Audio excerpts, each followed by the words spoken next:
नमस्कार। आज हम बात करेंगे थाट और राग के बारे में।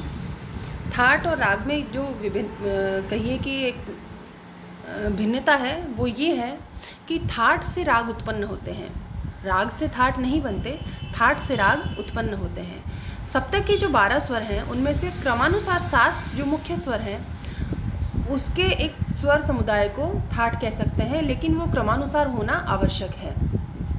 और इन्हीं 7 स्वरों से कुछ स्वर लेकर राग बनाए जाते हैं। 7 स्वरों से भी राग बनते हैं, 6 से भी और 5 से भी। न्यूनतम 5 स्वरों से किसी भी थाट में से न्यूनतम 5 स्वर लेकर हम राग का निर्माण कर सकते हैं और अधिकतम 7 स्वरों से को लेकर।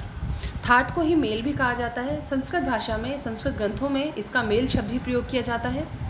अभिनव राग मंजरी में कहा गया है कि स्वरों के उस मेल को या उस समूह को मेल या थाट कहते हैं जिसमें राग उत्पन्न करने की शक्ति हो। थाट के जो लक्षण हैं वो मैं आपको बताती हूँ।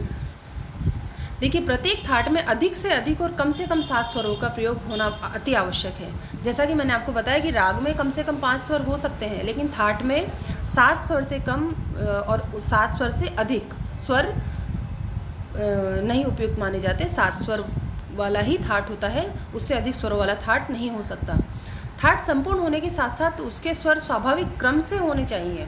जैसे रे के बाद रे, ग के बाद म, सो माफ़ कीजिए, देखिए गलत लिखा हो, सा के बाद रे के बाद ग के बाद म के बाद प, मतलब कि क्रमानुसार स्वरों का प्रयोग होना आवश्यक है थाट के लिए। एक और बात कि थाट में किसी स्वर का शुद्ध रूप न प्रयोग किया जाए और विकृत रूप प्रयोग किया जाए तो उसमें कोई समस्या नहीं है, कोई आपत्ति नहीं है। स्वर का रूप जो है वो शुद्ध या विकृत हो सकता है, लेकिन स्वरों की संख्या जो है वो 7 ही होनी चाहिए। जैसे उदाहरण के लिए अगर देखें हम, तो भैरव थाट में रेधा कोमल है, बाकी स्वर शुद्ध होते हैं। कल्याण थाट में मध्यम तीव्र लगता है, बाकी स्वर शुद्ध होते हैं। तो स्वरों का स्वरूप तो कोई भी हो सकता है, कोमल भी हो सकता है, तीव्र भी हो सकता है, शुद्ध भी हो सकता है, लेकिन उनकी गिनती जो है, उनकी संख्या जो है वो 7 ही होनी चाहिए। इसके बाद बारी आती है थाट में आरोह अवरोह दोनों का आवश्यक नहीं होता है। देखिए, राग में आरोह और अवरोह दोनों होते हैं, लेकिन थाट में आरोह और अवरोह का होना आवश्यक नहीं होता है। थाट में केवल आरोह देखने से ही ज्ञात हो जाता है कि वह कौन सा थाट है, क्योंकि अवरोह तो उसी का उल्टा होता है, स्वर तो वही रहते हैं। तो जानने के लिए जो ज़रूरत है वो आरोह से ही हमें पता चल जाता है। इसलिए थाट में आरोह अवरोह दोनों का होना आवश्यक नहीं है। थाट गाया बजाया नहीं जा सकता, ये एक बहुत इंपॉर्टेंट बात है। थाट से जो राग उत्पन्न होते हैं वो गाए बजाए जाते हैं, लेकिन थाट जो है वो गाया बजाया नहीं जाता। अतः उसमें वादी, संवादी, पकड़, आलाप, तान आदि ऐसी चीज़ों का कोई समावेश नहीं होता है। और जैसा कि मैंने बताया कि थाट में जो राग उत्पन्न करने की क्षमता तो है, लेकिन थाट कभी गाया बजाया नहीं जा सकता और उसमें मधुरता होना भी आवश्यक नहीं है। चूँकि राग में तो मधुरता होना बहुत आवश्यक है। राग से हम आनंद की प्राप्ति करते हैं, मनोरंजन का साधन है, तो राग में तो रंजकता और मधुरता होना आवश्यक है, लेकिन थाट में ऐसी कोई बाध्यता नहीं है। थाटों की जो संख्या है वो हिंदुस्तानी संगीत पद्धति में 10 बताई गई है।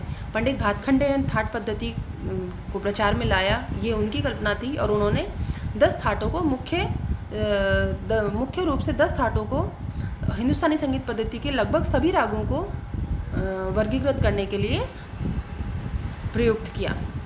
इन थाटों के नाम और उनके स्वर मैं बता देती हूँ आपको। पहला थाट है बिलावल थाट, जिसमें कि सभी स्वर शुद्ध लगते हैं।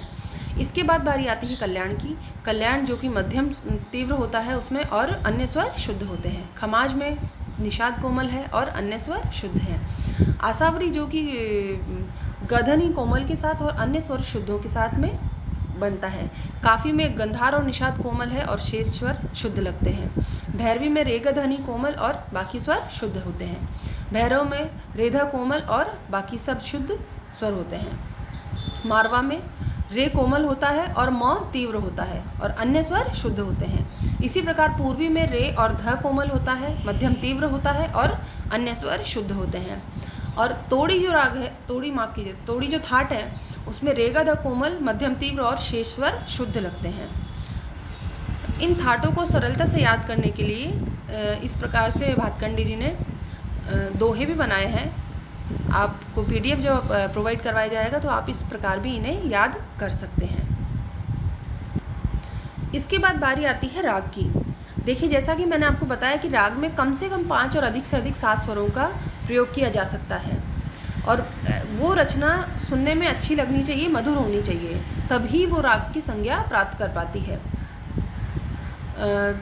राग मंजरी जो अभिनव राग मंजरी जो है मंजरीकार यानी कि भातखंडे जी द्वारा लिखी हुई, उसमें बताया गया है कि स्वर और वर्ण से विभूषित ध्वनि जो मनुष्य का मनोरंजन करे वही राग कहलाता है। राग के कई लक्षण बताए गए हैं।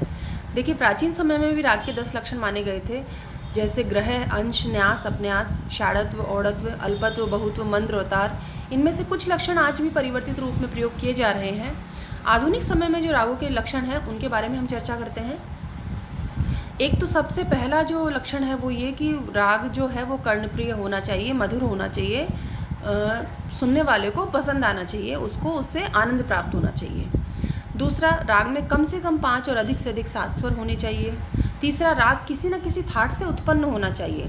देखिए, राग जो है उत्पन्न होता है वो थाट से उत्पन्न होता है, तो किसी थाट से उत्पन्न हुआ राग होना चाहिए, मतलब उसका स्वर विन्यास जो होगा वो किसी थाट से उत्पन्न स्वरों के आधार पर वर्गीकृत होती है ना रागे, उसी के आधार पर होना चाहिए।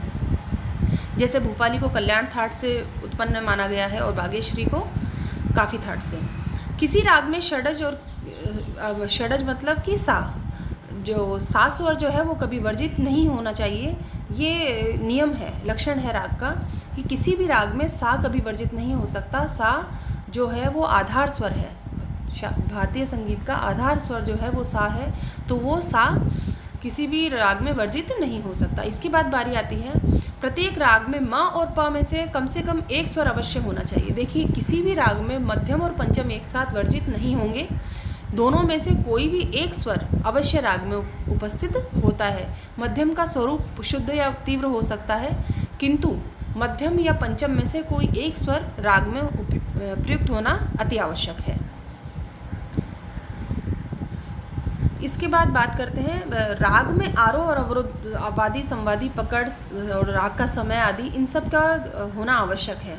देखिए, थाट में इन सब चीज़ों की आवश्यकता नहीं होती है, क्योंकि थाट एक तरह से जनक की पिता की संज्ञा दी गई है, और राग जो है वो उससे जन्य यानी कि उससे उत्पन्न हुआ है।